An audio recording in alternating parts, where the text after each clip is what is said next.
Baiklah, kembali bersiaran di Malaysia hari ini seperti yang diwawarkan oleh rakan setugas saya tadi, Ali Iskandar. Bagi anda yang masih lagi terpinga-pinga, masih lagi kurang memahami apakah yang dikatakan cukai barang dan juga perkhidmatan, atau lebih tepat dipanggil sebagai dalam singkatannya GST, yang dikatakan akan dilaksanakan oleh Malaysia kurang daripada 8 bulan saja lagi, itu pada tanggal 1 April 2015. InsyaAllah kita akan berbicara mengenai apakah itu GST dan sejauh mana ia memberi manfaat dan juga menjawab segala persoalan kata-kata yang menidakkan untuk melaksanakan GST itu. Dan untuk bercakap mengenainya, kita akan bersama dengan Datuk Ahmad Maslan, Timbalan Menteri Kewangan. Datuk, Assalamualaikum. Waalaikumsalam warahmatullahi. Saya ingat baju Melayu ini ya? Hari Jumaat, Saiful. Jumaat dan juga open house kot. InsyaAllah. Ada juga. Okey, sebelum kita bersama dengan Datuk, kita nak berkongsi terlebih dahulu satu bingkisan di mana antara lain memaparkan ataupun menceritakan sedikit negara-negara yang telah pun melaksanakan ataupun mengguna pakai cukai barang dan juga cukai perkhidmatan ini terlebih dahulu. Saksikan. Cukai barang dan perkhidmatan yang akan menggantikan sistem cukai jualan dan perkhidmatan pada April tahun hadapan bukanlah sesuatu yang baru. 160 negara telah melaksanakan cukai barang dan perkhidmatan ke arah meningkatkan keberkesan sistem percukaian negara masing-masing. Antara negara serantau telah mengamalkan sistem cukai ini adalah Indonesia, Thailand, Singapura, Filipina, Cambodia, Vietnam dan Laos. Negara-negara Oceanic seperti Australia turut mengamalkannya. Semalam, Ketua Dasar Pendapatan Luar dan Akaunten Awam Bertauliah Australia, Paul Drum, menghadiri sesi taklimat bersama media Prima Berhad untuk berkongsi kejayaan sistem cukai barang dan perkhidmatan di Australia. Well, look, it's 14 years since Australia introduced the GST, and it's largely washed through. You know, the economy's gone well. It's, you know, all economies have had their ups and downs in that 14 years, but the GST was not the showstopper that many people said that it would be. In fact, it's washed through quite well. We eliminated a range of inefficient taxes. We eliminated sales tax. I know that Malaysia's looking at eliminating their sales and services tax. So there's some similarities there too. But 14 years later, it's business as usual in Australia, and we expect the result will be very similar in Malaysia. Cukai barang dan perkhidmatan yang akan diperkenalkan April tahun depan tidak membebankan rakyat. Keperluan makanan asas seperti beras, tepung, gula dan susu tepung tidak dikenakan cukai barang dan perkhidmatan. Cukai barang dan perkhidmatan sebanyak 6% akan menggantikan cukai jualan dan perkhidmatan yang dikenakan pada beberapa kadar, antaranya setinggi 16%. Di samping itu, kadar cukai pendapatan individu diturunkan antara 0.5% dan 3% bagi semua kumpulan pendapatan bercukai. Melalui cukai barang dan perkhidmatan, ia akan menjadikan barang dan perkhidmatan yang dikeluarkan di Malaysia menjadi lebih kompetitif. Dan ia akan menarik lebih ramai pelancong untuk melawat dan berbelanja di Malaysia. Bagi yang ingin mengetahui maklumat lanjut mengenai cukai barang dan perkhidmatan, sila layari gst.customs.com.my. Itu dia sedikit mengenai GST yang telah pun dilaksanakan di beberapa negara, termasuklah di Australia. Dan seperti yang saya wawarkan tadi, kita bersama dengan Datuk Ahmad Maslan, orang yang paling sibuk ketika ini untuk mewawarkan sebaik mungkin kepada masyarakat di luar sana mengenai apakah itu GST. Dan Datuk, memang kita dengar sana sini GST, iklan pun telah pun dinaik di bas, di LRT, di serata tempat, Datuk, segenap kawasan. Jadi kalau dapat diceritakan sedikitlah, Datuk, bagi mereka yang mungkin masih lagi kurang memahami mengenai GST ataupun cukai barang dan perkhidmatan ini, adakah ia merupakan cukai baru? Dan yang keduanya, kenapa kerajaan sangat nak buat cukai baru ni? Adakah disebabkan tak sesuai lagi cukai yang sedia ada ataupun sebagainya, Datuk? Silakan. Ya, Saiful. Assalamualaikum warahmatullahi wabarakatuh. Kepada pendengar dan penonton, saya mengucapkan terima kasih pada TV3 MHI pada hari ini. Sebenarnya kita sudah membayar cukai.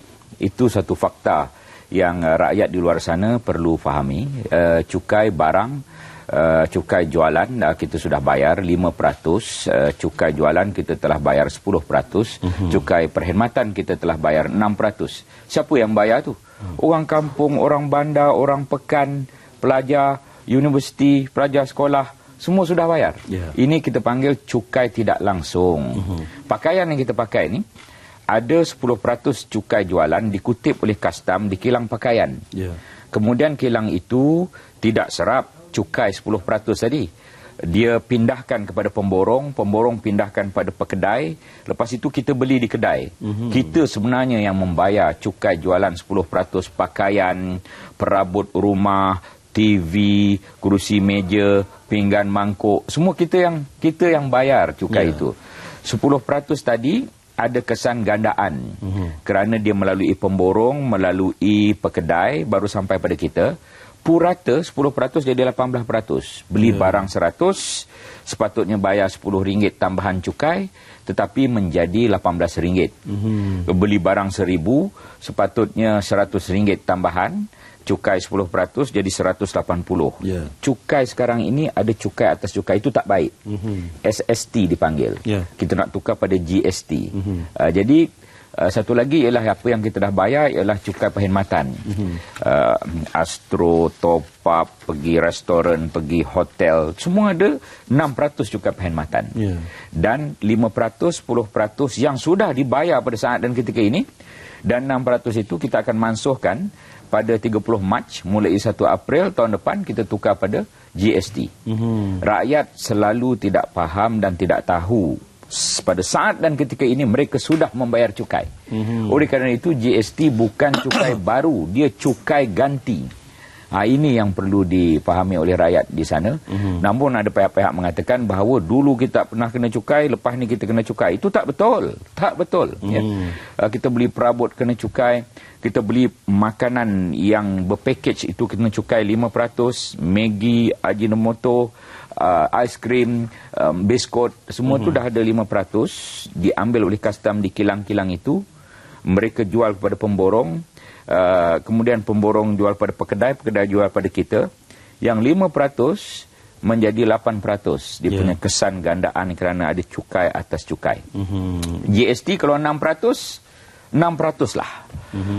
Jadi tidak ada lagi yang 10 jadi 18, tidak ada lagi 5 yang jadi 8, tidak lagi ada yang 6% perkhidmatan. Semuanya itu dimansuhkan ganti dengan satu sahaja, 6% cukai barang dan perkhidmatan. Goods and Services Tax, GST. Dan juga pasti ada juga yang bertanyakan kenapa sekarang, adakah itu merupakan kalau kita tengok Malaysia lagi 6 tahun nak jadi sebuah negara maju, kenapa tak buat 2020 saja, kenapa 2015. Jadi itu juga persoalan yang sering kali dimainkan oleh mereka-mereka di luar sana. Jadi Dato', apakah jawapannya itu? Dia ada 4 kumpulan negara telah melaksanakan GST ini. Pertama, negara yang berpendapatan rendah. Sekumpulan negara telah laksanakan. Kemudian pendapatan sederhana rendah, satu lagi kumpulan. Satu lagi kumpulan ialah pendapatan sederhana tinggi. Jadi kumpulan yang keempat ialah negara maju. Bukan hanya negara maju yang laksana GST. Dia daripada pendapatan rendah, sederhana rendah, sederhana tinggi dan maju. 4 kumpulan negara laksana GST ini. Dan kita termasuk dalam sederhana sederhana tinggi sebelum kita nak menuju ke negara maju. Pendapatan kita lebih kurang $10,000 setahun per kapita itu. Kalau dia melepasi $12,000 setahun, kita menjadi negara maju pendapatan tinggi. Oleh kerana itu bukan hanya negara maju laksana GST, kerana GST ini cukai yang berkesan, cukai yang telus dan cukai yang cekap. Kita suka perkataan-perkataan itu, ya, efektif, efisien, transparent, cekap, berkesan dan telus. Kita sudah bayar cukai tapi kita tidak tahu. Itu maksudnya cukai sekarang ini tidak telus. Tetapi selepas ini kita 6%. Ada dalam bil itu 6%. 6% itu ada dalam bil. Sekarang ini kita bayar 8% tak ada dalam bil. Kita bayar 18% tak ada dalam bil. Ini yang menyebabkan cukai GST sekarang ini tidak, SST sekarang ini tidak telus, dan GST adalah lebih telus. Dan kita tahu bahawa itu sebenarnya yang kita bayar. Satu lagi, Saiful, jangan khawatir bayar cukai lah. Kerana cukai ini baik. Cukai ini adalah daripada rakyat, diproses di Dewan Rakyat, dikembalikan kepada rakyat. Jadi jangan risau bayar cukai. Bagaimana kerajaan mengembalikan kepada rakyat? Melalui hari ini kita ada UiTM, UiTM Kelantan. Nak bina UiTM tu daripada cukai lah. 10,000 sekolah yang kita bina daripada cukai, kemudian beratus ribu guru yang mengajar tu daripada cukai, BRIM tu biasa orang dengar, RM100 untuk anak sekolah biasa orang dengar, RM250 voucher buku biasa orang dengar. Subsidi yang kita dapat setiap hari ni, subsidi RON 95, subsidi diesel, subsidi beras, subsidi minyak masak, subsidi gas memasak. Kalau kita tak dapat duit, macam mana kita nak bagi rakyat segala perkara itu? Jangan risau membayar cukai kerana ia dari rakyat, diproses di Dewan Rakyat, kepada rakyat kembali. Dikembalikan kepada rakyat. Dan Datuk, kalau kita apa yang Datuk perincikan tadi, memang banyak sekali manfaat-manfaat daripada GST. Tapi kenapa masih lagi, kalau betul benda tu baik, kalau betul GST ni bagus untuk rakyat, jadi kenapa perlu ada lagi yang masih lagi sanksi, masih lagi yang mengatakan bahawa GST akan membebankan kita. Perkataan membeban tu berlawanan dengan apa yang Datuk katakan efektif, telus dan sebagainya itu sendiri. Bagaimana Datuk? GST Malaysia ni model Malaysia. Dia bukan model lain. Daripada 160 negara dalam dunia dah laksana, takkan negara itu silap ya. Dan tidak ada GST yang ditarik di negara-negara yang berkaitan. Kalau GST ni tak bagus, 160 negara dah laksana, mungkin 60 negara tarik. Kalau ada 60 negara tarik balik, kita sendiri tak buat. Ini 160 negara dah laksana, 160 negara itu kekal melaksanakan. Dan ia menunjukkan bahawa ia adalah baik. Dan Malaysia ini model Malaysia, kenapa? Kerana kita ada banyak pengecualian dan kadar sifar. Apakah kadar sifar? Yang mana kadar sifar tak kena GST? Beras, gandum, sagu, minyak masak, kemudian air untuk masak, dan air di rumah kita tu semua tak ada GST. Seluruh makanan laut, ikan, ketam, apa lagi, kerang, lokan, segala jenis ikan, dan ikan kering, ikan basah tak kena GST. Pendek kata, harga itu akan menurun. Satu lagi, semua sayuran tak kena GST. Semua buah-buahan tak kena. Semua rempah ratus tak kena. Semua ulam tak kena. Semua daging ayam, daging itik, telur ayam, telur itik, kambing, lembu, khinzir pun tak kena GST. Jadi kita boleh hidup tanpa GST. Kita boleh hidup tanpa membayar sebarang GST. Dan kalau kita pergi pasar, ada tak kena. Tak kena sebab ia tidak melebihi 500,000 nilai jualan setahun. Jadi pasar pagi, pasar petang, pasar Rabu, pasar Khamis, pasar Tani, pasar Jumaat, pasar Borong, pasar Lambak, pasar Malam, pasar Siang, tak semua ada, tak kena. Datuk, kalau jangan kita, risau. Kalau kita bagi sedikit analogi Datuk untuk memudahkan pemahaman mereka yang sedang menonton Malaysia hari ini. Di skrin sekarang ada tu yang tak kena tu ya. Dan kalau kita dapat bagi sedikit analogi Datuk, kalau kita tengok contohnya handphone ni lah Datuk. Harganya RM100 dan ditambah dengan cukai yang sedia ada sekarang ni, cukai jualan dan juga perkhidmatan, kita masukkan yang paling tinggi lah. Handphone 100. Tak apalah, contoh. Senang kira Datuk. So 18% kita kata cukai itu. Jadi harga handphone ni 118%. Jadi selepas adanya GST RM118, selepas adanya GST, adakah kerajaan akan mengenakan 6% itu kali dengan 118 ataupun RM100 saja Datuk? RM100 saja. Sebabnya 10% cukai jualan yang kesan akhir cukai atas cukai jadi 18 itu. 18 itu kita mansuhkan. Kita bermula hanya dengan 6. Jadi jangan risau, sebabnya itu sebab kita kata dia bukan cukai baru, dia cukai ganti. Kita mansuhkan cukai yang lama dan kita mulakan cukai baru. Berapa lama dah kita kena cukai ni? Sejak tahun 72 dah ada cukai jualan ni. Pakaian kita daripada tudung tu sampai kasut tu semua ada cukai jualan. 10%. Dan cukai perkhidmatan 6% tu sejak tahun 75. Kalau pergi hotel, kalau pergi restoran tertentu, kalau top up apa semua tu semua ada cukai perkhidmatan 6%. 6% jadi 6. 10% jadi 6. 5% jadi 6. Jadi kalau ada orang kata ada sikit barang naik, yang 5% jadi 6 lah. Kemudian ada orang kata tak berubah harga, 6% jadi 6, tak berubah lah. Kenapa kita kata ada yang turun? Kerana daripada 10% turun jadi 6. Itu di Kelantan. Kelantan lagi. Ada satu iklan syarikat perabot, kedai perabot penuhkan rumah anda dengan perabot sekarang sebelum GST dilaksanakan. Wah, saya beritahu KP Custom Datuk Seri Khazali suruh turunkan iklan itu. Dia beritahu KPDNKK, Kementerian Perdagangan Dalam Negeri. Kerana apa? Perabot akan turun harga bila GST dilaksana. Sebab sekarang ni perabot ada 10% cukai jualan. Selepas ini cukai jualan itu dimansuh, tinggal 6% sahaja. Jadi perabot turun harga. Pakaian pun turun harga. Kalau kita dengar ceramah di luar sana, semua harga barang naik. Kalau kita dengar ceramah di luar sana, semacam ini cukai baru yang sebelum ni kita tak kena cukai. Jadi itu perkara yang saya nak perbetulkan. Dan satu lagi persoalan yang mungkin, soalan terakhir saya Datuk, mungkin yang sering kali Datuk, insyaAllah lepas ni kita sambung lagi. Dan persoalan yang mungkin dari segi aspek kontrol ataupun kawalan juga memainkan peranan, di mana kalau kita tengok bagaimana kerajaan akan memantau peniaga-peniaga ni, bila harga barang itu rendah akan dinaikkan harga. So itu juga merupakan satu kegusaran yang sedang memain di minda pengguna-pengguna itu sendiri tu. Jadi segi kawalan itu sendiri bagaimana?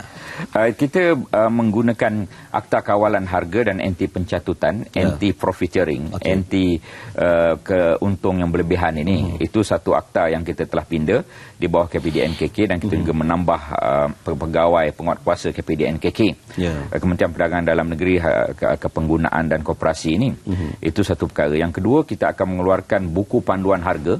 Buku panduan harga ni dalamnya ada 950 harga barang, senarai berapakah yang akan naik sikit, berapa yang akan turun peratusan, apa barang-barangnya, dan kemudian apakah yang tidak berubah. Kita ada buku panduan harga itu pada bulan Januari tahun depan. Satu lagi ialah kita ada jawatan kuasa menangani kos sara hidup. Jadi kita ni kena berbelanja mengikut pendapatan. Jangan kita berbelanja melebihi pendapatan. Dan kita kena tambah pendapatan kita. Anak-anak di universiti itu belajar bidang perniagaan. Jadi mereka apabila keluar nanti, kalau tidak dapat kerja makan gaji, mereka boleh berniaga. Jadilah bangsa usahawan. Dan kalau kita lihat orang Cina yang kita patut contohi dari segi perniagaan ini, mereka tak ada kata sibuk pun pasal kos sara hidup, kerana mereka punya pendapatan yang lebih. Jadi orang Melayu, Bumi Putera, orang India di luar sana, jadilah bangsa usahawan. Dan kita akan terus membantu. Tambah BRIM 300 tahun depan, BRIM GST 650 campur 300 jadi 950 ya. Kemudian turun cukai pendapatan 1/3%, cukai syarikat turun 1%. Jangan risau tentang GST, kerana GST itu akan mengembangkan ekspor negara. GST akan mengembangkan ekonomi negara. Kita dapat uang lebih, kita kembalikan lebih kepada rakyat. Itu prinsip yang amat penting. Ya, insya-Allah itu dia pencerahan yang cukup detail dan juga konklusif sekali. Dan Datuk, sebelum kita mengakhiri sisi kita pada pagi ini, anda mungkin dapat Datuk ada apa-apa yang ingin disampaikan, contohnya kalau nak dapatkan maklumat lanjut dan sebagainya, apa yang perlu dilakukan oleh penonton kita, Datuk? Silakan. Ada dua tarikh penting. 31 Disember tahun ini kita hendaklah mendaftar, syarikat-syarikat hendaklah mendaftar ya. Jangan tak daftar. Daftar tu 5 minit aja secara online, buat atas katil boleh, buat dalam pejabat boleh. 7 muka surat, daftarlah. Daripada daftar itu dapat bantuan-bantuan yang pelbagai daripada kerajaan, bantuan hand holding, bantuan 1,000 package komputer. Kalau tak daftar tak dapat perkara itu. Kalau tak daftar akan kena compound. Jadi daftarlah. Itu tarikh yang pertama. Tarikh yang kedua 1 April tahun 2015, bersedialah. Sebenarnya Saiful, kalau kita tak mencari maklumat, 14 tahun daripada sekarang pun kita tak faham GST ni. Betul. Kalau kita ingin mencari maklumat dalam masa 2-3 minit sekarang ini, selepas kita mendengar ni, tengok www.gst.customs.gov.my atau www.treasury.gov.my, atau kita baca tulisan-tulisan yang baik tentang GST, kita dah faham GST dalam masa setengah jam. Faham GST dan dia tidak patut lagi dipolitikkan. Terima kasih Datuk di atas perincian. Kalau dapat saya tambah sedikit, di mana ketika ini sudah pun syarikat-syarikat telah pun mendaftar untuk GST, telah pun menjadi satu angka 10,127 sehingga kemarin, satu angka yang cukup kita kata membanggakan, dan perlu lagi dilipat gandakan untuk menambahkan angka berkenaan. Terima kasih kepada kumpulan media Prima, insya-Allah, dan Sri Johan and the gang kerana membantu memahamkan rakyat tentang GST ini. Terima kasih banyak. Itu tugas media, Datuk. Insya-Allah. Dan baiklah, kita akan berhenti rehat seketika. Teruskan bersama kami di Malaysia hari ini. Jangan ke mana-mana.